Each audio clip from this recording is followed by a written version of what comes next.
নতুন রাষ্ট্রপতি নির্বাচনে প্রস্তুত ইসি, ঠিক হয়নি দিনক্ষণ।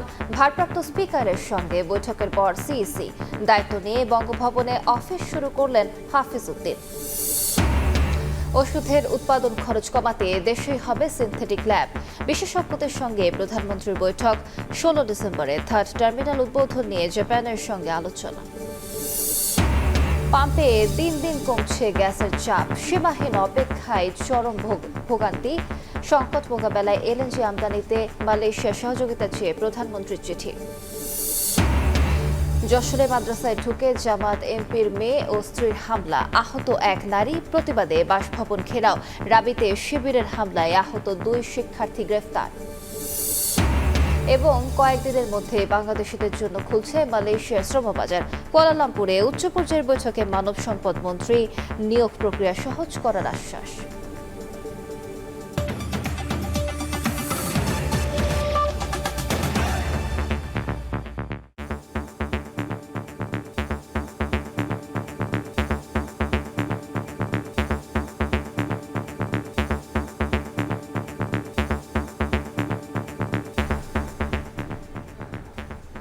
প্রবাসের সময়ের সঙ্গে আছি আমি আলিশা ইসলাম। শুরু হলো নতুন রাষ্ট্রপতি নির্বাচনের তোড়জোড়। এর অংশ হিসেবে ভারপ্রাপ্ত স্পিকারের সঙ্গে বৈঠক করল নির্বাচন কমিশনের প্রতিনিধি দল। আলোচনা শেষে সিইসি জানান, রাষ্ট্রপতি নির্বাচনের তফসিলের জন্য কমিশন প্রস্তুতি নিয়ে রাখলেও এখনও ঠিক হয়নি দিনক্ষণ। সিদ্ধান্ত হলে গেজেট আকারে প্রকাশ করা হবে বলেও জানান তিনি। 24 জুলাই দেশের 22তম রাষ্ট্রপতি মোহাম্মদ শাহাবুদ্দিন অসুস্থতার কারণ দেখিয়ে পদত্যাগ করার পর আলোচনার কেন্দ্রে কে হচ্ছেন 23তম রাষ্ট্রপতি। অস্থায়ীভাবে রাষ্ট্রপতি হিসেবে স্পিকার হাফিজ উদ্দিন আহমদ দায়িত্ব নিলেও সংবিধান অনুযায়ী 90 দিনের মধ্যেই নির্বাচন করতে হবে নতুন রাষ্ট্রপতি। এর মধ্যে এই নির্বাচন আয়োজন ঘিরে তোড়জোড় শুরু করেছে নির্বাচন কমিশন। মঙ্গলবার সংসদ ভবনে ভারপ্রাপ্ত স্পিকারের সঙ্গে প্রাথমিক আলোচনা করে নির্বাচন কমিশন। প্রধান নির্বাচন কমিশনারের নেতৃত্বে 5 সদস্যের প্রতিনিধি দল 1 ঘণ্টার বৈঠক শেষে সিইসি জানান, রাষ্ট্রপতি নির্বাচনের তফসিলের জন্য কমিশন প্রস্তুত, তবে এখনও চূড়ান্ত হয়নি দিনক্ষণ। রাষ্ট্রপতি নির্বাচনকে সামনে রেখে আমরা আলোচনা করেছি। প্রাথমিক আলোচনা হয়েছে। ইলেকশন যদি হয় তাহলে এখানেই হবে। আর যদি ক্যান্ডিডেট যদি সিঙ্গেল থাকে, কোনো প্রতিযোগিতা যদি না হয়, তাহলে তার ইলেকশনের দরকারই নেই। সেটা দেখা যাবে। তবে আমরা দিনক্ষণ এবং বিস্তারিত আমরা গেজেট আকারে প্রকাশ করব। রাষ্ট্রপতি নির্বাচনের জন্য প্রস্তুতি আমরা নিয়ে রেখেছি। ওনারা আমাদের কাছে ভোটার তালিকাটা দিলে এটা যত দ্রুত সম্ভব ওনারা দিবেন। আরেক প্রশ্নের জবাবে সিইসি বলেন, সাতক্ষীরা 4 আসনের এমপি সদস্য পদ সংক্রান্ত বিষয়ে সংসদ সচিবালয় থেকে কোনো মতামত বা সিদ্ধান্ত এলে সে অনুযায়ী প্রয়োজনীয় ব্যবস্থা নেবে ইসি। না, ওটা নিয়ে কোনো আলোচনা হয় না। ওনারা আমাদেরকে রেফার করলে তখন আর দেখা যাবে। এটা কোনো আলোচনার বিষয়বস্তু চলবে না। এদিকে সংসদে বৈঠক শেষে নির্বাচন কমিশনে গিয়ে ইসি সচিব জানান, সংসদ অধিবেশন মুলতবি ও বহাল থাকলে এবং একক প্রার্থী থাকলে নির্বাচন প্রক্রিয়া কি হতে পারে সে বিষয় নিয়েও ডেপুটি স্পিকারের সঙ্গে আলোচনা হয়েছে। সংসদ অধিবেশন থাকলে পদ্ধতিটা কি হবে, না থাকলে কি হবে। সানবীর রূপল, সময় সংবাদ, ঢাকা। অস্থায়ী রাষ্ট্রপতির দায়িত্ব নিয়ে প্রথমবার বঙ্গভবনে অফিস করলেন হাফিজ উদ্দিন আহমদ। বর্ণাঢ্য আয়োজনে তাকে বরণের পাশাপাশি গার্ড অব অনার দেয় প্রেসিডেন্ট গার্ড রেজিমেন্ট। এ সময় শুভেচ্ছা জানান কর্মকর্তারা। বিভিন্ন প্রশাসনিক কার্যক্রমে অংশ নেয়ার পাশাপাশি সংশ্লিষ্টদের সঙ্গে মতবিনিময় করেন তিনি। অস্থায়ী রাষ্ট্রপতি হিসেবে দায়িত্ব নেয়ার পর প্রথমবারের মতো বঙ্গভবনে অবসরপ্রাপ্ত মেজর হাফিজ উদ্দিন আহমদ। মূল ফটকে স্বাগত জানিয়ে ক্রেডেনশিয়াল গ্রাউন্ডে নিয়ে যায় প্রেসিডেন্ট রেজিমেন্ট গার্ডের সদস্যরা। ক্রেডেনশিয়াল গ্রাউন্ডে গার্ড অব অনার গ্রহণ করেন অস্থায়ী রাষ্ট্রপতি হাফিজ উদ্দিন আহমদ। তাকে ফুল দিয়ে বরণ করেন বঙ্গভবনের কর্মকর্তা কর্মচারীরা। আনুষ্ঠানিকতা শেষে প্রথম দিনেই নিয়মিত দাপ্তরিক কার্যক্রমে অংশ নেন অস্থায়ী রাষ্ট্রপতি। প্রশাসনিক ও সাংবিধানিক বিষয়ে বঙ্গভবনের ঊর্ধ্বতন কর্মকর্তাদের সঙ্গে মতবিনিময় করেন তিনি। এ সময় রাষ্ট্রপতির দপ্তরে চলমান কার্যক্রম সম্পর্কে প্রয়োজনীয় ব্রিফিং গ্রহণ করেন হাফিজ উদ্দিন আহমদ। প্রথম কার্যদিবসে প্রয়োজনীয় দাপ্তরিক নথিতে স্বাক্ষর করেন রাষ্ট্রপ্রধান। পরে দরবার হল সহ বঙ্গভবনের বিভিন্ন স্থাপনা পরিদর্শন করে দুপুর 1:30টার পরে বঙ্গভবন ছাড়েন হাফিজ উদ্দিন আহমদ। রায়দুল ইসলাম শুভ, সময় সংবাদ, ঢাকা। সদ্য পদত্যাগ করা রাষ্ট্রপতি মোহাম্মদ শাহাবুদ্দিনের বিরুদ্ধে মামলা হবে কিনা তা আদালতের এখতিয়ার বলে মন্তব্য করেছেন প্রধানমন্ত্রীর তথ্য ও সম্প্রচার উপদেষ্টা ডক্টর জাহিদুর রহমান। সচিবালয়ে ব্রিফিংয়ে তিনি আরও বলেন, রাষ্ট্রপতি হওয়ার আগে পরে কোনো দুর্নীতি অনিয়ম করলে ব্যবস্থা নেয়ার সুযোগ রয়েছে। এদিকে 2018 ও 2008 সালের নির্বাচন নিয়ে তদন্ত হওয়া উচিত বলে জানান উপদেষ্টা। রাষ্ট্রপতির পদ ছাড়ার পর থেকেই নতুন করে মোহাম্মদ শাহাবুদ্দিনকে ঘিরে শুরু হয়েছে আলোচনা। সংবিধানের 51 অনুচ্ছেদ রাষ্ট্রপ্রধানকে দায়মুক্তি দিলেও ইসলামী ব্যাংকের শেয়ার কেলেঙ্কারি, জুলাই মানবতা বিরোধী অপরাধ সহ নানা অভিযোগে তাকে বিচারের আওতায় আনার দাবি তুলছে জামায়াত এনসিপি। মঙ্গলবার সচিবালয়ে প্রধানমন্ত্রীর তথ্য ও সম্প্রচার উপদেষ্টার সাপ্তাহিক ব্রিফিংয়ে উঠে আসে সদ্য সাবেক রাষ্ট্রপতির প্রসঙ্গ। জানান, সংবিধান অনুযায়ী রাষ্ট্রপতি হওয়ার আগে পরের অপরাধের বিচার করার সুযোগ রয়েছে। উনি যখন পদে নেই, সেটা আগে করা ওনার কোন রকম কোনো যদি মিসকন্ডাক্ট, এটা আমি এই রাষ্ট্রপতির কথা বলছি না, এনি প্রেসিডেন্ট আগে করা কোনো বিষয় এবং পরেও যদি কোনো কিছু থেকে থাকে, সেগুলোর জন্য নিশ্চয়ই তার বিরুদ্ধে লিগ্যাল অ্যাকশন নেওয়া যাবে। অপর এক প্রশ্নের জবাবে বলেন, 2018 সালের নির্বাচনে রিটার্নিং কর্মকর্তার দায়িত্ব পালনের কারণে 32 যুগ্ম সচিবকে বাধ্যতামূলক অবসরে পাঠানো হয়নি। চাকরির বয়স 25 বছর হওয়ায় অবসরে পাঠানো হয়েছে। তবে 2018 সহ 2008 সালের নির্বাচন নিয়ে তদন্ত হওয়া উচিত বলে জানান তিনি। 25 বছর যদি চাকরির বয়স হয়ে যায়, সরকার তাকে অবসরে পাঠাতে পারেন। এটা একেবারে আইনি ব্যাপার। যে কেউকে এটা কিন্তু আইনি, কোনো কারণ দর্শানোর প্রয়োজন নেই, আপনি এটা করেছেন বা এটা করেননি এরকম না। জুলাই আন্দোলনে হতাহতদের শরীরে 7.62 mm বুলেট পাওয়া প্রসঙ্গে দাবি করেন, প্রাণঘাতী ওই অস্ত্র পুলিশই ব্যবহার করেছে। সেনাবাহিনী ফুললি অটোমেটিক অস্ত্র যখন ব্যবহার করলো, বিডি টাইপ 8 সম্ভবত, সেটা এরপর বিজিবির কাছে এবং শেষে পুলিশের কাছে আসলো। ওই অস্ত্র হরদম পুলিশ ব্যবহার করেছে এবং ওটার বুলেটই 7.62। সম্প্রতি দেশের 34টি ব্র্যান্ডের টুথপেস্টের মধ্যে 26টিতেই ক্ষতিকর মাইক্রোপ্লাস্টিক পাওয়ার বিষয়টি উদ্বেগজনক জানিয়ে তথ্য উপদেষ্টা বলেন, বিষয়টি খতিয়ে দেখা হচ্ছে। সরকারের পর্যায়ে সিদ্ধান্ত আসবে। প্রসূন আশিস, সময় সংবাদ, ঢাকা। কাঁচামালে আমদানি নির্ভরতা কমানো সহ ওষুধের উৎপাদন খরচ নিয়ন্ত্রণে এবার দেশেই সিনথেটিক ল্যাব প্রতিষ্ঠার উদ্যোগ নেওয়া হচ্ছে। এর ফলে পণ্যটির দাম কমার পাশাপাশি তৈরি হবে নতুন কর্মসংস্থান। মঙ্গলবার সকালে প্রধানমন্ত্রীর সঙ্গে বৈঠকের পর এ কথা জানান শিক্ষামন্ত্রী। এদিকে সরকার প্রধানের সঙ্গে বৈঠক করেছেন জাপানের প্রধানমন্ত্রীর উপদেষ্টা। আলোচনা হয় 16 ডিসেম্বর শাহজালাল আন্তর্জাতিক বিমানবন্দরের 3rd টার্মিনাল উদ্বোধন নিয়ে। দেশের ঔষধ শিল্পের বাজার প্রায় 35 থেকে 40 হাজার কোটি টাকার, যা প্রতি বছর গড়ে 10 থেকে 12% হারে বাড়ছে। 98% দেশীয় চাহিদা পূরণের পাশাপাশি বিশ্বের 140টি দেশে রফতানি হচ্ছে বাংলাদেশের ঔষধ। তবে জীবন রক্ষাকারী পণ্যটির উৎপাদনে প্রধান উপাদান অ্যাক্টিভ ফার্মাসিউটিক্যাল ইনগ্রেডিয়েন্টস বা এপিআই এর 85 থেকে 90%ই আমদানি নির্ভর। ঔষধের কাঁচামাল তৈরির জন্য বিশ্বব্যাপী সিনথেটিক ল্যাব গুরুত্বপূর্ণ হলেও দেশে এ ধরনের প্রতিষ্ঠান নেই।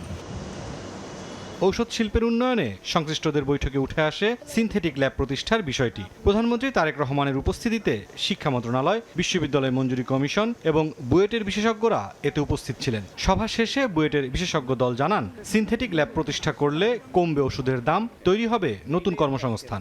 একটা ওষুধ একটা কোম্পানি বানায়, তার কিছু র মেটেরিয়াল লাগে। সেই র মেটেরিয়ালগুলো বাংলাদেশে উৎপন্ন করা হয় না, বেশিরভাগই বিদেশ থেকে নিয়ে আসা হয়। সেই র মেটেরিয়ালগুলো যদি আমরা বাংলাদেশে বানাতে পারি, তাহলে ওষুধের দাম কমবে। বাংলাদেশে এই রিলেটেড অনেক ইন্ডাস্ট্রি অলরেডি গ্রো করেছে, কিন্তু তাদের যে সেই রকম ম্যান পাওয়ার আমাদের ইউনিভার্সিটিগুলো থেকে সেই রকম স্টুডেন্ট তৈরি হচ্ছে না। এই ল্যাব হলে একটা বড় সংখ্যক স্টুডেন্ট সেই সমস্ত ফ্যাক্টরিতে বা ইন্ডাস্ট্রিতে কাজ করার সুযোগ পাবে। আর শিক্ষামন্ত্রী জানান, ঔষধ খাতে উৎপাদন খরচ কমানো এবং গবেষণা বৃদ্ধির লক্ষ্যে দেশে প্রতিষ্ঠিত হবে সিনথেটিক ল্যাব।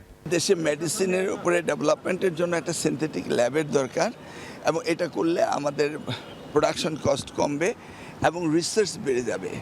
এবং chemistry, biochemistry, molecular chemistry, physics and pharmacy, they need this kind of lab for their research. And it's very important.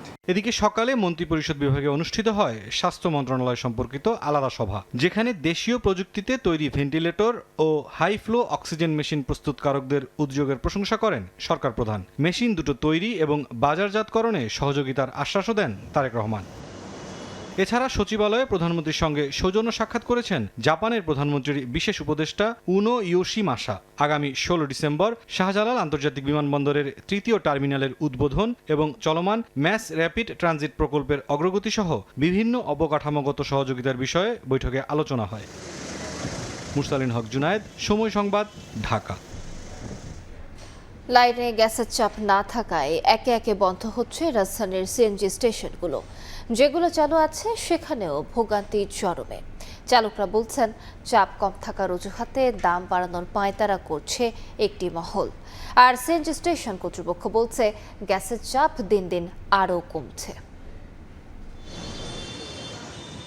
সকাল থেকে বন্ধ সিএনজি স্টেশন, অথচ গাড়ি নিয়ে লম্বা লাইনে দাঁড়িয়ে গ্রাহকরা। কখন গ্যাস পাওয়া যাবে তার ঠিক নেই, তবুও অপেক্ষায় পার করছেন ঘন্টার পর ঘন্টা।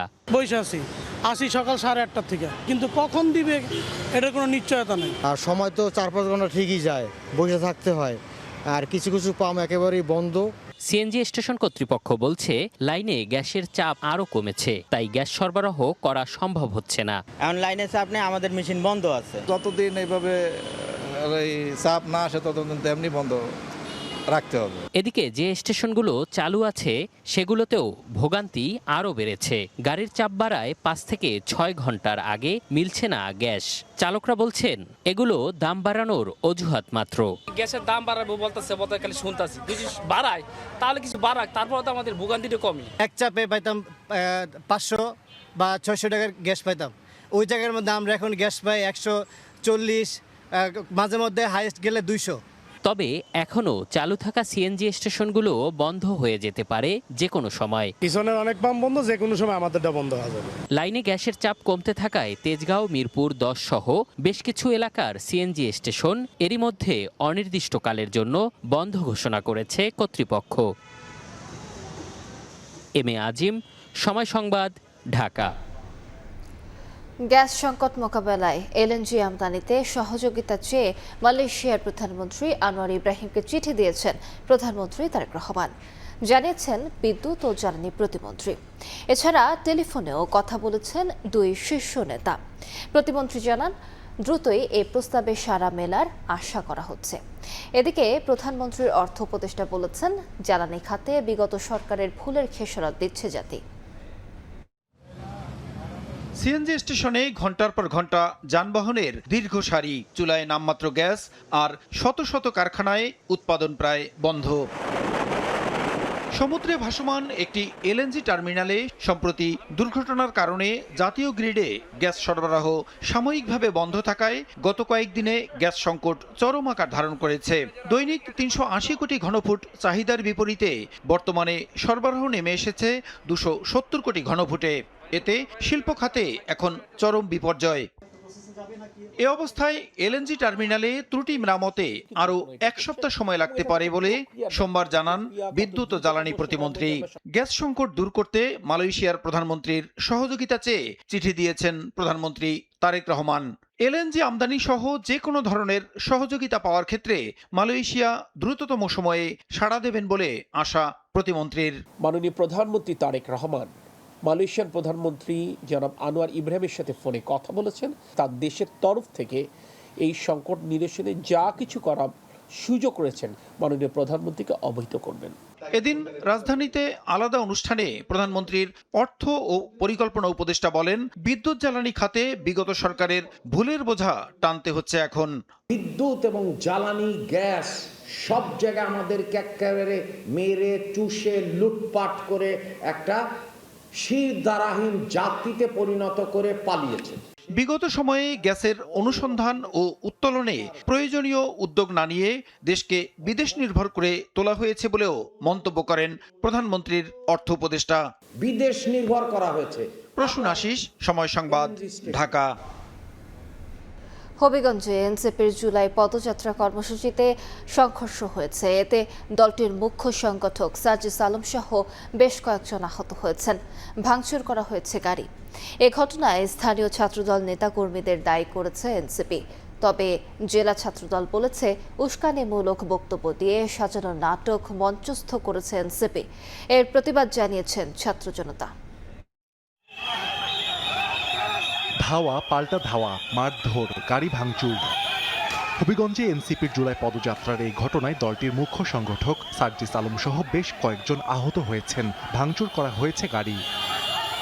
এ ঘটনায় স্থানীয় ছাত্রদল নেতাকর্মীদের দায়ী করেছেন সার্জিস আলম। তিনি জানান, বিকেলে টাউন হলে পথসভা শেষে জেলা প্রশাসক কার্যালয়ের সামনে গেলে তাদের ওপর হামলা হয়। হাসপাতালে চিকিৎসা নিতে গেলে আবারও মারধর করে। খবর পেয়ে পুলিশ টিয়ার শেল নিক্ষেপ করে নিয়ন্ত্রণে আনে পরিস্থিতি। আমাদের একজন ভাইয়ের চোখে রড দিয়ে যখন গুঁতা মারছে, তার চোখ বের হয়ে আসার মতো অবস্থা। আরেকজনের মুখে রড দিয়ে বাড়ি মারছে। ওই 24 জুলাইয়ের সময় যেমন খুনি বাহিনী যেভাবে আক্রমণ করছিল হাসপাতালের গেটে, ঢাকা মেডিকেলের গেটে, এখানে পুলিশ দেখলাম আমাদের সামনে থাকা তো দূরের কথা, আমাদের সাথে থাকা তো দূরের কথা, এত বড় হামলার পরে তারা পিছনে দাঁড়ায় দাঁড়ায় নাটক দেখতেছে। এই ছিল অবস্থা। তবে অভিযোগ অস্বীকার করে জেলা ছাত্রদলের সভাপতি রাজীব আহমেদ রিঙ্গন দাবি করেন, উস্কানিমূলক বক্তব্য দিয়ে সাজানো নাটক মঞ্চস্থ করেছে এনসিপি। এর প্রতিবাদ জানিয়েছে ছাত্র জনতা। এর দায়ভার তাদেরকেই নিতে হবে। একটা সাজানো নাটক, এবং এই সাজানো নাটকটা মঞ্চস্থ করেছে এনসিপি। আপনারা জানেন যে ওই উস্কানিমূলক বক্তব্যটাকে কেন্দ্র করেই সাধারণ জনগণ এবং ছাত্র জনতাই কিন্তু প্রতিবাদ জানিয়েছে। আহ্বান জানাবো তাদের বক্তব্য নিয়ন্ত্রণ করার জন্য, না হলে এই ধরনের অনাকাঙ্ক্ষিত দায়ভার কিন্তু তাদেরকেই নিতে হবে। এর আগে দুপুরে আজমেরীগঞ্জে পথসভায় বক্তব্য রাখেন সার্জিস আলম, নাসিরউদ্দিন পাটোয়ারি সহ কেন্দ্রীয় নেতারা। সময় সংবাদ, হবিগঞ্জ। হবিগঞ্জে জাতীয় নাগরিক পার্টি এনসিপি নেতাদের ওপর হামলার ঘটনার প্রতিবাদে রাজধানীতে বিক্ষোভ মিছিল করেছে দলটির ঢাকা মহানগর উত্তর ও দক্ষিণের নেতাকর্মীরা। মঙ্গলবার রাত 10:30টার দিকে বাংলা মোটর থেকে শুরু হয়ে বিক্ষোভ মিছিলটি শাহবাগে গিয়ে শেষ হয়।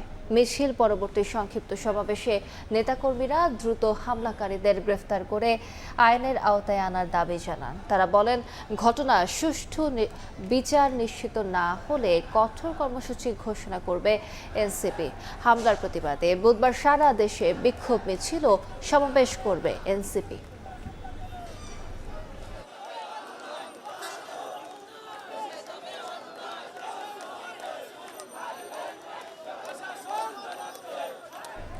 মাদ্রাসার শিক্ষক ও অভিভাবকদের মারপিটের অভিযোগ উঠেছে যশোর 4 আসনের সংসদ সদস্য ও জেলা জামায়াতের আমির অধ্যাপক গোলাম রসুলের মেয়ে ও স্ত্রীর বিরুদ্ধে।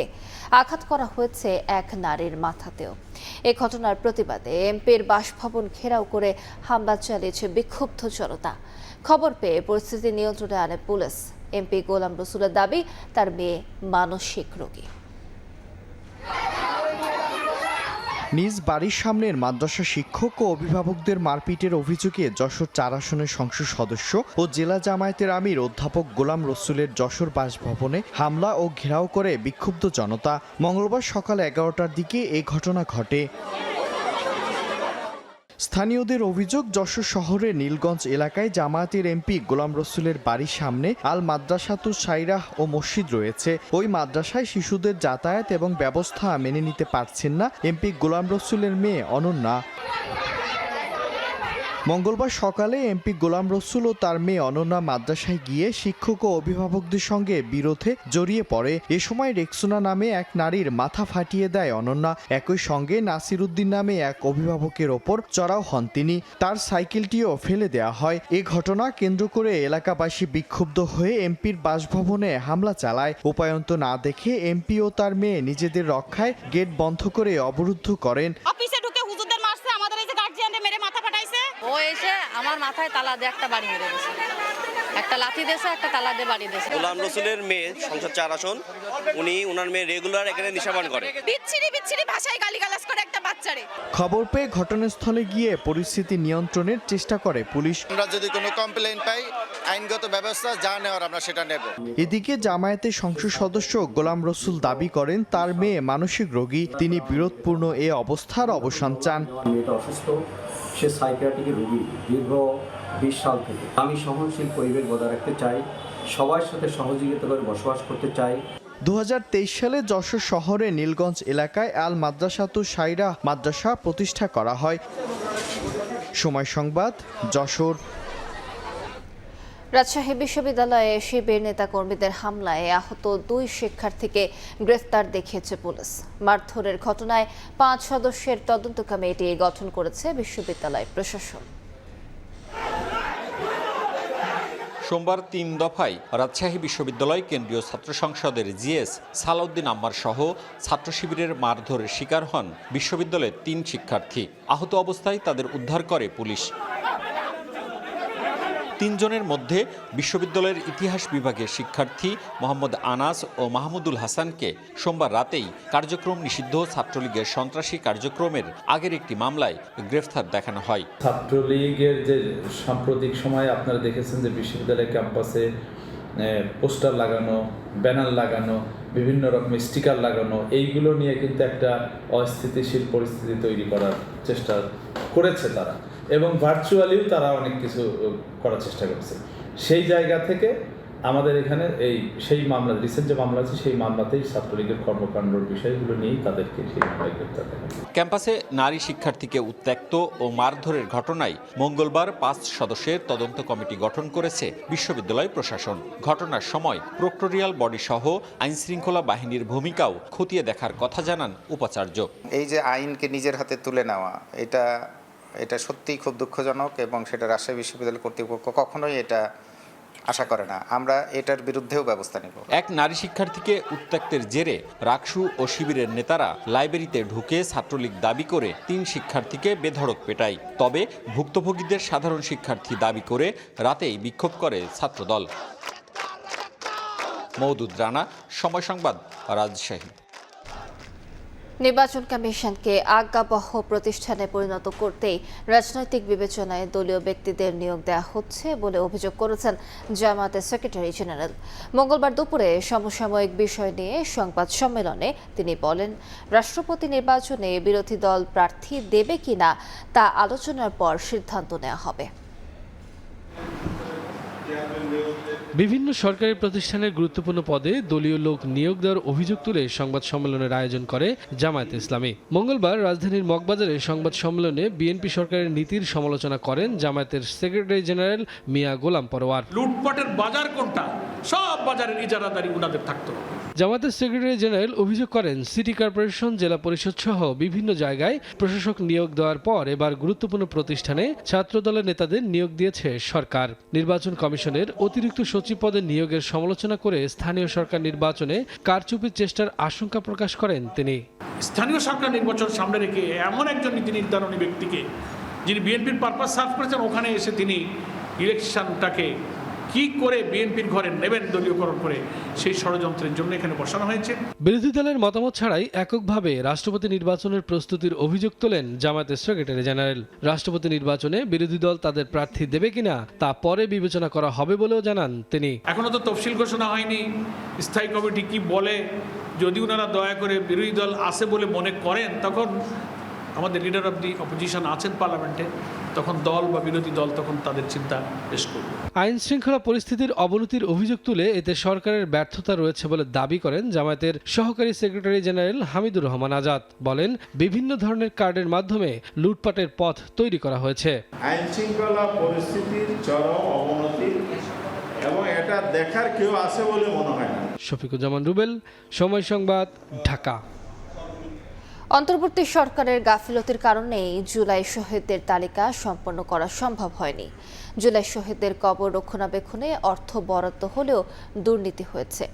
যাত্রাবাড়িতে অভ্যুত্থানে শহীদদের কবর জিয়ারতের পর এমন মন্তব্য করেছেন মুক্তিযুদ্ধ বিষয়ক প্রতিমন্ত্রী ইশরাক হোসেন। জুলাই আন্দোলন কারো একক নয় উল্লেখ করে পানি সম্পদ মন্ত্রী বলেছেন, এ নিয়ে দ্বিধা বিভক্তির সুযোগ নেই।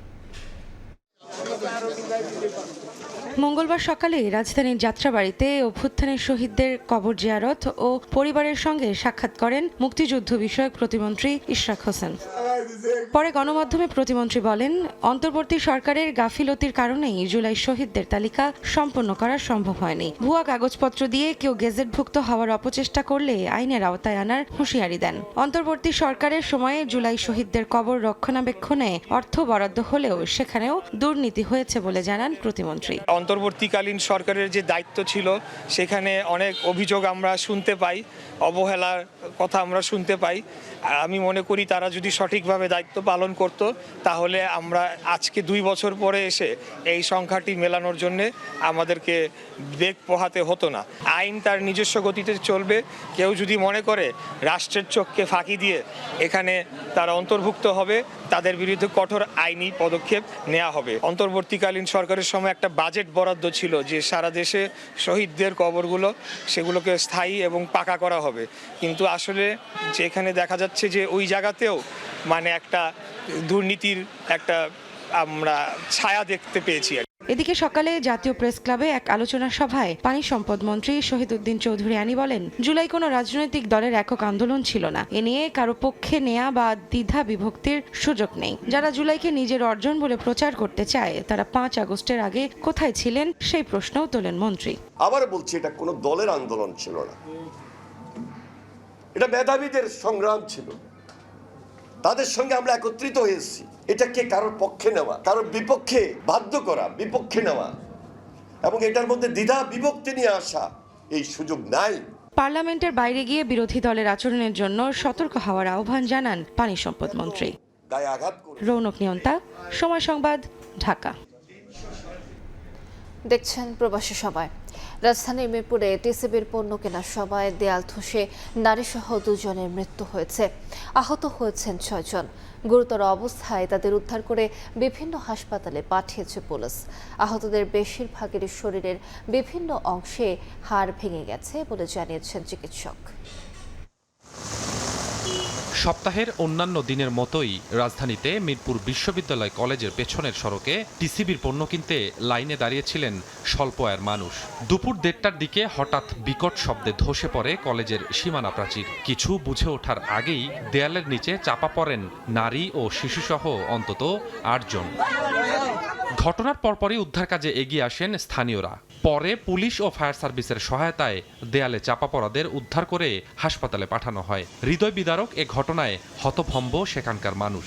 দপাস করে আওয়াজ ঘুরেই দেখি যে দেয়ালের নিচে মানুষ চাপা পড়া। কয়েকটা ইটা পড়ছে প্রথমে, পড়ার পরে দেখলাম হুট করে একটা বড় দেওয়াল হিসাব পড়ছে। একটা আন্টি অনেকজন খাড়া ছিল, তার একজন আন্টি সরে গেছে, আরেকজনের গায়ে পড়ছে। প্রত্যক্ষদর্শীদের দাবি 2014 সালে নির্মিত এই সীমানা প্রাচীরটির দীর্ঘদিন ধরেই ঝুঁকিপূর্ণ ও নড়বড়ে ছিল। বিষয়টি একাধিকবার কলেজ কর্তৃপক্ষের নজরে আনা হয়েছিল বলেও জানান তারা। ওটা বাঁকা ছিল, তা কর্তৃপক্ষ একবার দেখে গেছে।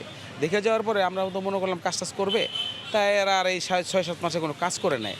ঘটনাস্থল পরিদর্শন করে স্থানীয় সংসদ সদস্য বলেন, ঘটনাটির সুষ্ঠু তদন্ত করে দোষীদের শাস্তির ব্যবস্থা নিশ্চিতের পাশাপাশি সরকারের পক্ষ থেকে আহত ও নিহতদের ক্ষতিপূরণ দিতে হবে। এই নির্মাণ কাজে যারা জড়িত ছিল তদন্ত হয়ে যারা দোষী সাব্যস্ত হবে তাদের দৃষ্টান্তমূলক শাস্তি হওয়া দরকার। সন্ধ্যায় স্থানীয় সংসদ সদস্যদের নিয়ে ঘটনাস্থল পরিদর্শন করেন ঢাকা উত্তর সিটি কর্পোরেশনের প্রশাসক শফিকুল ইসলাম খান মিল্টন। জানান, নিয়ম মেনে দেয়ালটি করা হয়নি। এ ঘটনায় একটি তদন্ত কমিটি গঠন করা হবে জানিয়ে আহত ও নিহতদের আর্থিক ক্ষতিপূরণ দেওয়ার আশ্বাস দেন তিনি। জানান, এরই মধ্যে প্রধানমন্ত্রীর নির্দেশে আহতদের ফ্রি চিকিৎসা দেওয়া হচ্ছে। রাজ্য গৃহায়ন এবং সিটি কর্পোরেশনের নেতৃবৃন্দদের সমন্বয় করব। আমরা তদন্ত রিপোর্ট পাওয়ার পরে আমরা আইনগত কোনো ব্যবস্থা নেওয়া যায় কিনা সেই ব্যাপারে আমরা আইনগত সিদ্ধান্ত নিব। নিহতদের একজন স্থানীয় বাসিন্দা নাসিমা। নিহত পুরুষের পরিচয় তাৎক্ষণিকভাবে নিশ্চিত হওয়া যায়নি। আহতদের বেশিরভাগেরই শরীরের বিভিন্ন হাড় ভেঙে গেছে। স্বপন আহমেদ, সময় সংবাদ, ঢাকা। মধ্যরাতে ভয়াবহ আগুনে দক্ষিণ আফ্রিকায় ঘুমন্ত অবস্থায় প্রাণ গেল 6 প্রবাসী বাংলাদেশের। তাদের সবার বাড়ি নারায়ণগঞ্জ ও মুন্সিগঞ্জে। মৃত্যুর খবরে পরিবারে নেমে এসেছে শোকের ছায়া। শওকত আলী সৈকতের তথ্য ও আরিফ হোসেনের ছবিতে রিপোর্ট। দক্ষিণ আফ্রিকায় ব্যবসা প্রতিষ্ঠানে আগুনে প্রাণ গেল 6 প্রবাসী বাংলাদেশির।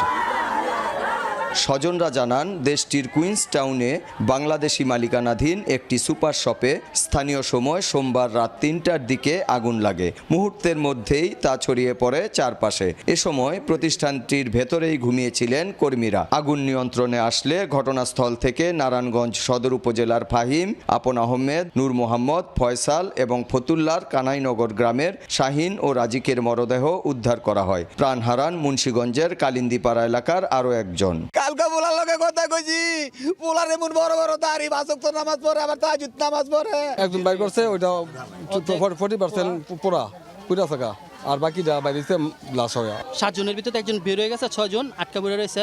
পাশের দোকানদার এরা অনেক চেষ্টা করছে, তালা তোলা ভাঙছিল কিন্তু বের হইতে পারেনি। কুরবানিতে গেছে আর 3 মেয়ে রেখে গেছে, ছোট মেয়ে 1.5 বছর, আবার বোর পেটনি, সামনের মাসে তাই ডেট।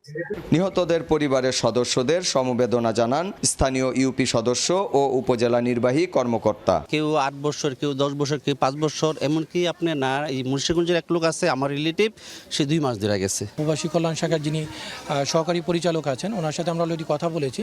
আমরা পরিবারগুলোর পক্ষ থেকে ওনার সাথে যোগাযোগ করার ব্যবস্থা করে দেবো, যাতে দ্রুততর সময়ের ভিতরে আমরা এই প্রক্রিয়াগুলো সম্পন্ন করে তাদের ক্ষতিপূরণ, একই সাথে হলো আপনার ডেড বডি আনার ব্যবস্থা করতে পারি। নিহতদের পরিবারকে আর্থিক অনুদান সহ সব ধরনের সহায়তার আশ্বাস জেলা প্রশাসকের।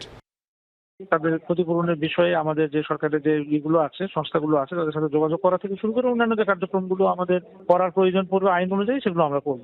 সুপার শপটির মালিক নারায়ণগঞ্জ সদর উপজেলার 2 সহোদর ফারুক ও রতন হোসেন। শওকত আলী সৈকত, সময় সংবাদ, নারায়ণগঞ্জ।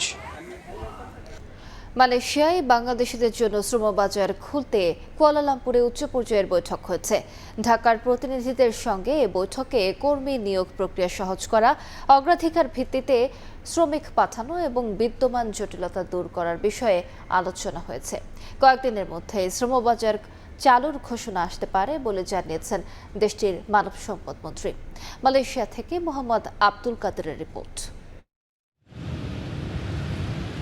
দীর্ঘদিন ধরে স্থবির থাকা মালয়েশিয়ার শ্রমবাজারে বাংলাদেশি কর্মী নিয়োগ পুনরায় শুরু করতে পুত্রজায়ায় অনুষ্ঠিত হয়েছে 2 দেশের গুরুত্বপূর্ণ উচ্চ পর্যায়ের বৈঠক।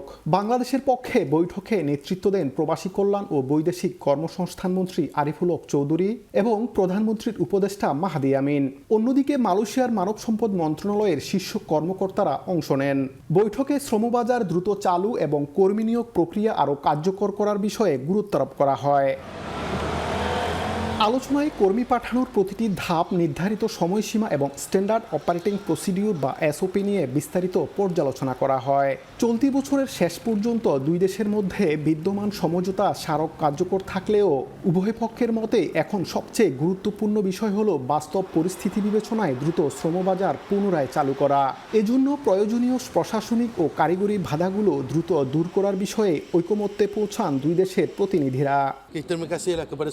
2 দেশের কৌশলগত প্রয়োজনকে গুরুত্ব দিয়ে আমরা অত্যন্ত ইতিবাচক আলোচনা করেছি। আগামী কয়েকদিনের মধ্যেই শ্রমবাজার পুনরায় চালুর বিষয়ে চূড়ান্ত ও আনুষ্ঠানিক ঘোষণা আসতে পারে। বর্তমানে মালয়েশিয়ায় রেস্তোরাঁ, পাম তেল শিল্প সহ বিভিন্ন শ্রমগণ খাতে বাংলাদেশি কর্মীদের চাহিদা বেড়েছে। এই বাস্তবতায় অগ্রাধিকারপ্রাপ্ত খাতগুলোতে দ্রুত কর্মী নিয়োগের সিদ্ধান্ত নেওয়া হয়েছে।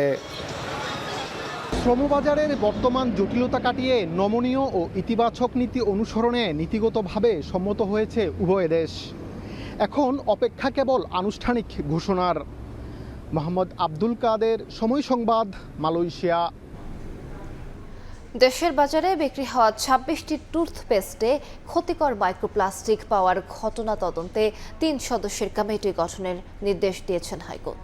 15 দিনের মধ্যে এই কমিটিকে তদন্ত প্রতিবেদন জমা দিতে বলা হয়েছে। মঙ্গলবার সকালে বিচারপতি খিজির আহমেদ চৌধুরী ও বিচারপতি মোহাম্মদ জিয়াউল হকের হাইকোর্ট বেঞ্চ এ আদেশ দেন। সোমবার দেশের বাজারে বিক্রি হচ্ছে এমন 34টি টুথপেস্ট পরীক্ষা করে 26টিতে ক্ষতিকর মাইক্রোপ্লাস্টিক পাওয়ার ঘটনায় তদন্ত চেয়ে হাইকোর্টে রিট করেন সুপ্রিম কোর্টের আইনজীবী মোহাম্মদ আবদুল্লাহ আল মামুন। এর আগে এনভায়রনমেন্ট অ্যান্ড সোশ্যাল ডেভেলপমেন্ট অর্গানাইজেশনের গবেষণায় 34টি টুথপেস্টের মধ্যে 26টিতে মাইক্রোপ্লাস্টিকের উপস্থিতি পাওয়ার কথা জানানো হয়। জুলাইয়ে পুনরুদ্ধারিত গণতন্ত্র রক্ষায় সব পক্ষকে একসঙ্গে কাজ করার আহ্বান জানিয়েছেন ঢাকা দক্ষিণের প্রশাসক আব্দুস সালাম। মঙ্গলবার বিকেলে ঢাকা বিশ্ববিদ্যালয়ের আবাসিক শিক্ষার্থীদের জন্য 2টি মশক নিরোধক ফগার মেশিন উপহার দেওয়ার অনুষ্ঠানে এ কথা বলেন তিনি। ঢাকা বিশ্ববিদ্যালয় ছাত্রদলের সহযোগিতায় অনুষ্ঠিত হয় অনুষ্ঠানটি। এ সময় প্রশাসক পরিবেশ রক্ষায় ক্যাম্পাসে গাছ লাগানোর আহ্বান জানান ছাত্রদলকে। প্রতিশ্রুতি দেন ছাত্রদলকে 500 গাছ উপহার দেওয়ার। নিম্নমানের বই ছাপানো, সরবরাহ সহ নানা খাতে 2711 কোটি টাকার আর্থিক অনিয়ম হয়েছে জাতীয় শিক্ষাক্রম ও পাঠ্যপুস্তক বোর্ডে। আওয়ামী লীগ আমল সহ গত 17 বছরে দপ্তরটির অনিয়মের তথ্য উঠে এসেছে নিরীক্ষা প্রতিবেদনে। শিক্ষা গবেষকরা বলছেন, অনিয়মে জড়িতদের চিহ্নিত করে আইনি ব্যবস্থা নিতে হবে। নূরে আলমের রিপোর্ট। জাতীয় শিক্ষাক্রম ও পাঠ্যপুস্তক বোর্ড এনসিটিবি শিক্ষাক্রম প্রণয়ন, পরিমার্জন ও বই ছাপানোর কাজ করে। 2024-25 অর্থবছর পর্যন্ত গত 17 বছরের নানা অনিয়মের তথ্য উঠে এসেছে সাম্প্রতিক নিরীক্ষা প্রতিবেদনে। এর মধ্যে স্বৈরাচার শেখ হাসিনার শাসনামল ছিল 15.5 বছর। প্রতিবেদনে উঠে আসে নিম্নমানের বই ছাপিয়ে 1785 কোটি টাকার অনিয়ম করা হয়েছে। চাহিদার থেকে বেশি বই ছাপিয়ে 516 কোটি 34,41,000 টাকা, পাঠ্যপুস্তক মুদ্রণ, বাধাই ও সরবরাহ কাজে 216 কোটি 49,29,000 টাকার অনিয়ম করা হয়েছে। এছাড়া বোর্ডের কর্মকর্তা কর্মচারীরা উৎসাহ ভাতার নামে 1 কোটি 6 লাখ টাকা লোপাট করেছে। রয়্যালিটি বিল থেকে ভ্যাট না কাটায় 12 কোটি 25 লাখ টাকার অনিয়ম হয়েছে। এরকম নানা খাতে 2,711 কোটি 20 লাখ টাকার আর্থিক অনিয়ম হয়েছে দপ্তরটিতে। এনসিটিবি বলছে, এসব অনিয়ম বন্ধ করতে সব ধরনের ব্যবস্থা নেওয়া হচ্ছে।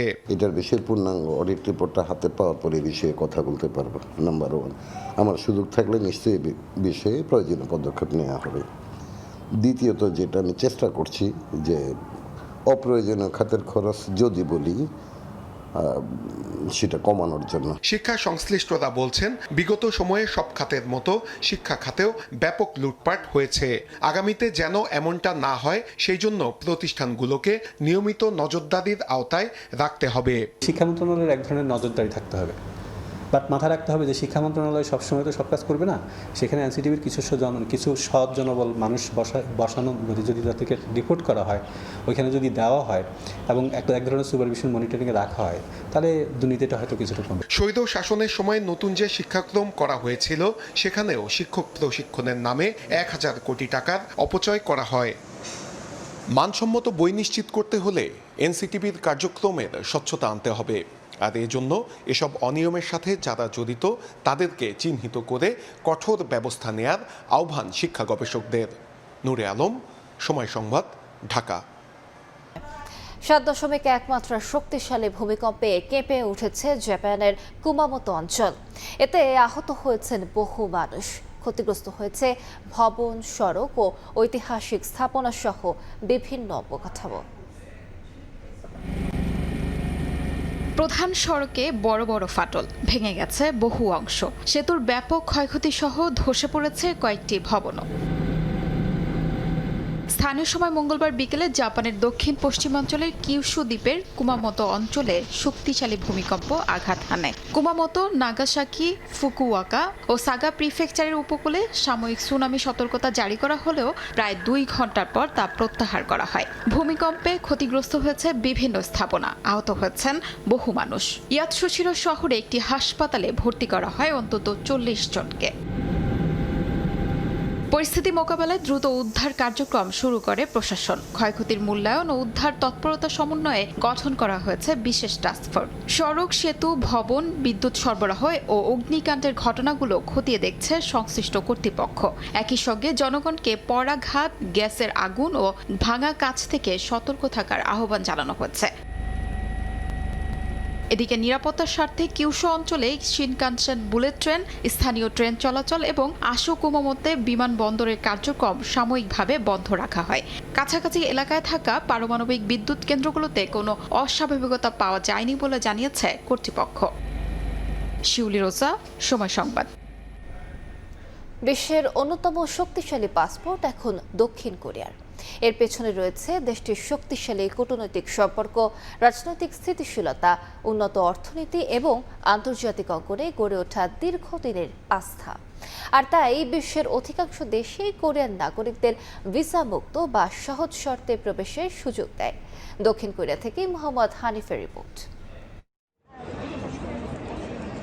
পাসপোর্ট শুধু ভ্রমণের নথি নয়, আন্তর্জাতিক গ্রহণযোগ্যতা, কূটনৈতিক শক্তি ও বৈশ্বিক আস্থার প্রতিচ্ছবি। কোনো দেশের নাগরিক কত সহজে বিশ্বের বিভিন্ন দেশে প্রবেশ করতে পারবেন তা নির্ভর করে ওই দেশের পররাষ্ট্রনীতি, ভিসা সংক্রান্ত চুক্তির উপর। আন্তর্জাতিক পরামর্শক প্রতিষ্ঠান হ্যানলি অ্যান্ড পার্টনার্সের 20তম বার্ষিক পাসপোর্ট সূচক অনুযায়ী দক্ষিণ কোরিয়ার নাগরিকরা বিশ্বের 188টি দেশে ভিসামুক্ত অথবা অনঅ্যারাইভাল ভিসার সুবিধায় ভ্রমণ করতে পারেন। একই অবস্থানে রয়েছে জাপান ও সংযুক্ত আরব আমিরাত। আর 192টি দেশে ভিসামুক্ত প্রবেশাধিকার নিয়ে তালিকার শীর্ষে রয়েছে সিঙ্গাপুর।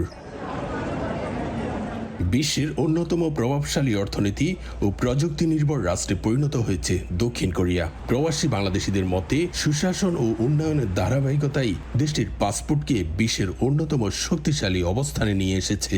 যে উন্নত অর্থনীতি, উন্নত প্রযুক্তি, শক্তিশালী অর্থনৈতিক ব্যবস্থা, জননিরাপত্তা, আন্তর্জাতিক কূটনৈতিক সম্পর্ক এবং সামাজিক যে নিরাপত্তার বিষয়গুলো আছে, এগুলো দক্ষিণ কোরিয়া খুবই জোরদার, যার ফলশ্রুতিতে দক্ষিণ কোরিয়া বরাবরের মতো নিজেদেরকে একটি সুশৃঙ্খল এবং সভ্য জাতি হিসেবে বিশ্ববাসীর কাছে পরিচয় তুলে ধরতে সক্ষম হয়েছে। কোরিয়ান কালচার, কোরিয়ান অর্থনীতি, কোরিয়ান কে পপ এবং কি যারা ওয়ার্ল্ড ওয়াইড বিটিএস আছে, এরা সবকিছু মিলিয়ে কোরিয়া এখন বর্তমানে অনেক ভালো অবস্থানে যাচ্ছে দিন দিন। এই দেশের যে কালচারগুলা তারা যেভাবে উঠাই ধরছে মানুষের কাছে এবং বিদেশি পর্যটকদের কাছেও তারা ধরেন অনেক দেখার মতো অনেক জায়গা বলেন বা দেখার মতো অনেক বলেন সবকিছুই আছে। বিশ্লেষকরা বলছেন এই সাফল্যের পেছনে রয়েছে দীর্ঘমেয়াদী কূটনৈতিক সম্পর্ক, শক্তিশালী অর্থনীতি, বৈশ্বিক বাণিজ্যে গুরুত্বপূর্ণ ভূমিকা এবং কার্যকর আইন শৃঙ্খলা ও অভিবাসন ব্যবস্থা। পাশাপাশি প্রযুক্তি উদ্ভাবন, কেপপ, চলচ্চিত্র ও সাংস্কৃতিক প্রভাব দক্ষিণ কোরিয়ার আন্তর্জাতিক ভাবমূর্তিকে আরও সমৃদ্ধ করেছে। বিশ্বের বিভিন্ন দেশে ভিসামুক্ত বা সহজ ভ্রমণের সুযোগ একটি পাসপোর্টের শক্তি পরিমাপের অন্যতম মানদণ্ড। আর এই সূচকে আবারও বিশ্বের শীর্ষস্থানীয় দেশগুলোর কাতারে দক্ষিণ কোরিয়া। এই শক্তিশালী পাসপোর্ট শুধু ভ্রমণের সুবিধাই দেয় না, এটি বিশ্বমঞ্চে একটি দেশের কূটনৈতিক গ্রহণযোগ্যতা, অর্থনৈতিক সক্ষমতা এবং আন্তর্জাতিক আস্থারও প্রতীক। দক্ষিণ কোরিয়া থেকে মোহাম্মদ হানিফ, সময় সংবাদ। মালদ্বীপের 61তম স্বাধীনতা দিবসের রাষ্ট্রীয় অনুষ্ঠানে বিশেষ অতিথি হিসেবে যোগ দিয়েছেন বাংলাদেশের পররাষ্ট্রমন্ত্রী ডক্টর খলিলুর রহমান। রাজধানী মালের রিপাবলিক স্কোয়ারে আয়োজিত বর্ণাঢ্য কুচকাওয়াজ ও সাংস্কৃতিক অনুষ্ঠানে অংশ নেওয়ার পাশাপাশি দুদেশের সম্পর্ক আরও গভীর করতে একাধিক কূটনৈতিক কার্যক্রমেও অংশ নেন তিনি। খন্দকার ওমর ফারুকের তথ্য ছবিতে বিস্তারিত। মালদ্বীপের 61তম স্বাধীনতা দিবস উপলক্ষে রাজধানী মালের রিপাবলিক স্কোয়ারে আয়োজিত রাষ্ট্রীয় অনুষ্ঠানে বিশেষ অতিথি হিসেবে অংশ নেন বাংলাদেশের পররাষ্ট্রমন্ত্রী ডক্টর খলিলুর রহমান। তাকে স্বাগত জানান মালদ্বীপের পররাষ্ট্রমন্ত্রী ইরুথ হিসাম আদম। অনুষ্ঠানে মালদ্বীপ ন্যাশনাল ডিফেন্স ফোর্সের বিভিন্ন ইউনিটের বর্ণাঢ্য কুচকাওয়াজ, সামরিক কসরত ও সাংস্কৃতিক পরিবেশনা দেশটির ঐতিহ্য, শৃঙ্খলা এবং জাতীয় গৌরবকে তুলে ধরে। এর আগে রাজধানীর লুনুজিয়ারা পার্কে প্রেসিডেন্ট মোহাম্মদ মুয়াজ্জর 5 মিলিয়ন ট্রিস প্রজেক্টের আওতায় একটি ক্রিস্টিয়ানা গাছের চারা রোপণ করেন ডক্টর খলিলুর রহমান। বন্ধুত্বের প্রতীক হিসেবে মালদ্বীপ সরকারকে গাছের চারা উপহার দেন তিনি। এ সময় পররাষ্ট্রমন্ত্রী বলেন, প্রধানমন্ত্রী তারেক রহমানের নেতৃত্বে বাংলাদেশ আগামী 5 বছরে 25 কোটি গাছ লাগানোর কর্মসূচি বাস্তবায়ন করছে। সফরে বাংলাদেশ ও মালদ্বীপের মধ্যে দ্বিপাক্ষিক সহযোগিতা আরও সম্প্রসারণের বিষয়েও আলোচনা হয়। বিশেষ করে সরাসরি জাহাজ চলাচল চালুর সম্ভাবনা, বাণিজ্য ও বিনিয়োগ বৃদ্ধি, অভিবাসন, প্রবাসী কল্যাণ, পর্যটন, শিক্ষা, স্বাস্থ্য, ব্লু ইকোনমি এবং সামুদ্রিক সংযোগ জোরদারে সহযোগিতা বাড়ানোর উপর গুরুত্ব আরোপ করেন দুই দেশের পররাষ্ট্রমন্ত্রীরা। মালদ্বীপ, সময় সংবাদ। যুক্তরাষ্ট্রে বেড়ে ওঠা বাংলাদেশের নতুন প্রজন্মকে উচ্চশিক্ষায় আরও উৎসাহিত করতে কৃতি শিক্ষার্থীদের সংবর্ধনা দিয়েছে Muslim Ummah of North America MUNA West Zone. Sunday সময় রোববার লস অ্যাঞ্জেলেসের অদূরে গ্রিফিথ পার্কে আয়োজিত অনুষ্ঠানে হাই স্কুল থেকে পিএইচডি পর্যায়ের গ্র্যাজুয়েটদের সম্মাননা স্মারক ও পুরস্কার তুলে দেওয়া হয়। অনুষ্ঠানে শিক্ষা সংশ্লিষ্ট কার্যক্রম পরিচালনার জন্য সংগঠনটিকে $50,000 অনুদান দেন বিশিষ্ট চিকিৎসক ডক্টর কামরুল হাসান। এ সময় বক্তব্য দেন বিশিষ্ট ব্যবসায়ীরা এবং সংগঠনের সভাপতি আব্দুল মান্নান, সাধারণ সম্পাদক আব্দুল মালেক সহ অন্যান্যরাও। সংবর্ধনার পাশাপাশি সংগঠনের বার্ষিক পিকনিক ও সাংস্কৃতিক অনুষ্ঠানে বিপুল সংখ্যক প্রবাসী বাংলাদেশের উপস্থিতি ছিল চোখে পড়ার মতো। তামিম ইকবালের নেতৃত্বে দায়িত্ব নেয়ার পর বুধবার সবচেয়ে গুরুত্বপূর্ণ বৈঠকে বসছে বিসিবি পরিচালনা পর্ষদ। নতুন ওয়ানডে অধিনায়ক কে হবেন, বিপিএল এর ভবিষ্যৎ, জাতীয় দলের কোচিং স্টাফ নিয়ে আলোচনা করবেন বোর্ড কর্তারা। এছাড়া অস্ট্রেলিয়া সিরিজে আগে একাধিক ক্রিকেটারের ইনজুরিতে মেডিকেল ডিপার্টমেন্ট নিয়েও বড় সিদ্ধান্ত আসতে পারে এই বোর্ড সভা থেকে। বিসিবিতে তামিম ইকবালের বোর্ডের বয়স 2 মাস। নতুন বোর্ড দায়িত্ব নেয়ার পর এবার সবচেয়ে গুরুত্বপূর্ণ বৈঠকে বসবেন পরিচালকরা। জাতীয় দল থেকে শুরু করে ঘরোয়া ক্রিকেট, প্রশাসনিক কাঠামো সহ একাধিক গুরুত্বপূর্ণ ইস্যুতে আলোচনায় বসছেন বোর্ড কর্তারা। বৈঠকের সবচেয়ে গুরুত্বপূর্ণ এজেন্ডা ওয়ানডে দলের অধিনায়কত্ব। 3 ফরম্যাটে 3 অধিনায়কের নীতি থেকে বের হয়ে আসতে চায় বিসিবি। ওয়ানডে অধিনায়ক হিসেবে মিরাজের পরিবর্তে আলোচনায় লিটন দাসের নাম। ইনজুরি ধাক্কা কাটিয়ে এদিন মাঠে ফিরেছেন এলকেডি। অনুশীলন শেষে তার সঙ্গে দীর্ঘ সময় কথা হয়েছে সংশ্লিষ্টদের। সাদা বলের 2 ফরম্যাটই তারই অধিনায়ক হওয়ার সম্ভাবনা বেশি। তবে অভিজ্ঞতার বিচারে বিকল্পের তালিকায় আছেন শান্ত। সামনে ভারত সিরিজ, এরপর দক্ষিণ আফ্রিকা সফর, পরের বছর ওয়ানডে বিশ্বকাপ। তাই দীর্ঘমেয়াদী পরিকল্পনা মাথায় রেখেই নেতৃত্বের সিদ্ধান্ত নিতে চায় বোর্ড। বোর্ড সভার আরেকটি বড় আলোচনার বিষয় বিপিএল। ত্রয়োদশ আসর আদৌ হবে কিনা, হলেও কিভাবে, সেসব নিয়ে আলোচনা করবেন কর্তারা। তবে সময় যত গড়াচ্ছে ততই বাড়ছে অনিশ্চয়তা। ফ্র্যাঞ্চাইজি সূচি ও সামগ্রিক ব্যবস্থাপনা সবকিছু মিলিয়ে দ্রুত সিদ্ধান্তে পৌঁছাতে হবে বোর্ডকে। মোহাম্মদ সালাউদ্দিন সরে যাওয়ার পর জাতীয় দলের ব্যাটিং কোচের দায়িত্ব একাই সামলাচ্ছেন মোহাম্মদ আশরাফুল। তবে অস্ট্রেলিয়া সিরিজের আগে জাতীয় দলের ক্যাম্পে একদিনও দেখা যায়নি তাকে। ব্যক্তিগত কারণ দেখিয়ে ক্যাম্পের বাইরে থাকলেও গুঞ্জন আছে ব্যাটিং বিভাগে পরিবর্তন আনতে পারে বিসিবি। পাকিস্তানের কিংবদন্তি ব্যাটার মোহাম্মদ ইউসুফকে দায়িত্ব দেওয়ার সম্ভাবনার কথা শোনা যাচ্ছে। অন্যদিকে শন টেইটের স্থলাভিষিক্ত কে হতে পারেন সেটা নিয়েও হবে আলোচনা। অস্ট্রেলিয়া সিরিজের আগে টিম ম্যানেজমেন্টের সবচেয়ে বড় দুশ্চিন্তা একাধিক ক্রিকেটারের ইনজুরি। একের পর এক চোটে পড়ায় প্রশ্ন উঠছে বিসিবির মেডিকেল ডিপার্টমেন্ট নিয়ে। সবকিছু খতিয়ে দেখবে বোর্ড। ভবিষ্যতে এমন পরিস্থিতি এড়াতে মেডিকেল বিভাগে কোনো পরিবর্তন প্রয়োজন কিনা সেটাও আলোচনা হবে সবাই। এদিকে বহুল আলোচিত ভারত সিরিজও আছে এজেন্ডায়। আগস্টের শেষ সপ্তাহ অথবা সেপ্টেম্বরে বাংলাদেশে আসতে পারে টিম ইন্ডিয়া। সূচি, ভেন্যু, নিরাপত্তা নিয়ে আলোচনা হতে পারে এই বোর্ড সভায়। ঘরোয়া ক্রিকেটের কাঠামো নিয়েও হবে আলোচনা। বদলে যেতে পারে এনসিএল টি-20 নাম। ঘরোয়া ক্রিকেটকে আরও আকর্ষণীয় করার পরিকল্পনাও আসতে পারে আলোচনায়। এছাড়া বিসিবির বিভিন্ন স্ট্যান্ডিং কমিটিকে পূর্ণাঙ্গ করার বিষয়েও সিদ্ধান্ত আসতে পারে এই বোর্ড সভা থেকে। তামিম হোসেন, সময় সংবাদ, ঢাকা। নতুন করে স্পোর্টসের বিভিন্ন ইভেন্ট থেকে উঠে আসা প্রতিভাবানদের সঠিক পরিচর্যার মাধ্যমে গড়ে তুলে অলিম্পিকে পদক জয়ের স্বপ্ন বাংলাদেশের। সেই লক্ষ্যে নিয়মিত থাকবে নতুন করে আসর, বাড়বে পরিধিও, জানিয়েছেন যুব ক্রীড়া প্রতিমন্ত্রী আমিনুল হক। পদকজয়ী 310 অ্যাথলিটকে 2 মাস প্রশিক্ষণ দেওয়া হবে বিকেএসপিতে। এরপর চূড়ান্তভাবে উত্তীর্ণদের বিকেএসপিতে স্থায়ীভাবে ভর্তির পাশাপাশি পরিবারের ভরণ পোষণের দায়িত্ব সরকার নেবে বলেও জানান তিনি। দেশের ক্রীড়াঙ্গনে ভিন্ন মাত্রা যোগ করেছে নতুন করে স্পোর্টস। ক্রিকেট, ফুটবল, কাবাডি সহ 8টি ইভেন্ট নিয়ে শেষ হয়েছে প্রথম আসর। প্রধানমন্ত্রী উপস্থিত থেকে বিজয়ী অ্যাথলিটদের হাতে তুলে দিয়েছেন পুরস্কার। আনন্দঘন সময় কাটিয়েছেন খুদে খেলোয়াড়দের সঙ্গে। 310 অ্যাথলিট নির্বাচিত হয়েছে চূড়ান্ত বাছাইয়ে। প্রতিভাবানদের নিয়ে আছে ভিন্ন পরিকল্পনা। 2 মাসের প্রশিক্ষণ দেওয়া হবে বিকেএসপিতে, সেখান থেকে আবার বাছাই করে প্রতিষ্ঠানটিতেই ভর্তি করানো হবে স্থায়ীভাবে।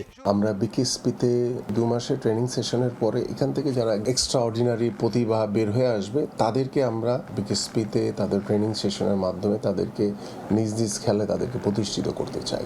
এশিয়া ও দক্ষিণ এশিয়ার মঞ্চে বিভিন্ন ইভেন্টে লাল সবুজের অ্যাথলিটরা দাপট দেখালেও অলিম্পিকে নেই কোনো সাফল্য।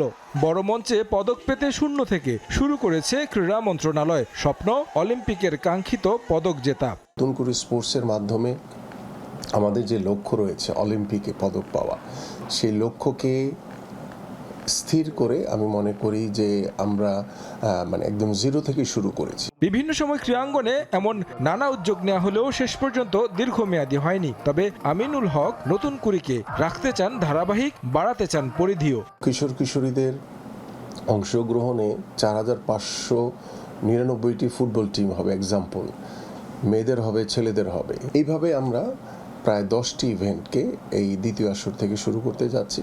দ্বিতীয় আসর সামনে রেখে এরই মধ্যে শুরু হয়েছে নতুন করে স্পোর্টসের অনলাইন রেজিস্ট্রেশন। এবার প্রত্যাশা আরও বড় আয়োজনের। সেক্ষেত্রে ফুটবল, ক্রিকেট আমাদের। তারেক হাসান শিমুল, সময় সংবাদ, ঢাকা। এবার দেশের নারী ফুটবলের খবর। এশিয়ান গেমসের মূল লড়াইয়ের আগে বিদেশের মাটিতে ক্যাম্প করবে বাংলাদেশ নারী ফুটবল দল। সেখানে দুটি ম্যাচ খেলে এরপরেই জাপানে যাবে পিটার বাটলারের শিষ্যরা। দ্বিতীয়বারের মতো এশিয়ান গেমসে খেলবে বাংলাদেশের মেয়েরা। এর আগে 2022 সালে চীনের হাংজুতে 19তম এশিয়ান গেমসে প্রথমবার অংশ নেয় তারা। সেবার পর্বে 1 ড্র ও 2 হারে গ্রুপ পর্ব থেকে বিদায় নেয় লাল সবুজের প্রতিনিধিরা। এবার তাই নিজেদের পারফরমেন্সকে ছাড়িয়ে যাওয়ার লক্ষ্য রাখছেন ঋতুপর্ণা সাগরিকারা। আসন্ন আসরের ড্রয়ের পর সেই কাজটা পাহাড় সম কঠিন হয়ে দাঁড়িয়েছে। বি গ্রুপে বাংলার মেয়েদের প্রতিপক্ষ দক্ষিণ কোরিয়া, উত্তর কোরিয়া ও মিয়ানমার। এদের বিপক্ষে লড়তে জাপানের কন্ডিশনের সঙ্গে নিজেদের মানিয়ে নিতে বিদেশের মাটিতে ক্যাম্প করবে বাংলাদেশের মেয়েরা। এ পর্যায়ে শীর্ষ সংবাদগুলো জানিয়ে দিচ্ছি আরেকবার। নতুন রাষ্ট্রপতি নির্বাচনে প্রস্তুত ইসি, ঠিক হয়নি দিনক্ষণ। ভারপ্রাপ্ত স্পিকারের সঙ্গে বৈঠকের পর সিইসি দায়িত্ব নিয়ে বঙ্গভবনে অফিস শুরু করলেন হাফিজ উদ্দিন। ওষুধের উৎপাদন খরচ কমাতে দেশে হবে সিনথেটিক ল্যাব। বিশেষজ্ঞদের সঙ্গে প্রধানমন্ত্রীর বৈঠক। 16 ডিসেম্বরে থার্ড টার্মিনাল উদ্বোধন নিয়ে জাপানের সঙ্গে আলোচনা। এবং পাম্পে দিন দিন কমছে গ্যাসের চাপ। সীমাহীন অপেক্ষায় চরম দুর্ভোগ। সংকট মোকাবেলায় এলএনজি আমদানিতে মালয়েশিয়ার সহযোগিতা চেয়ে প্রধানমন্ত্রীর চিঠি।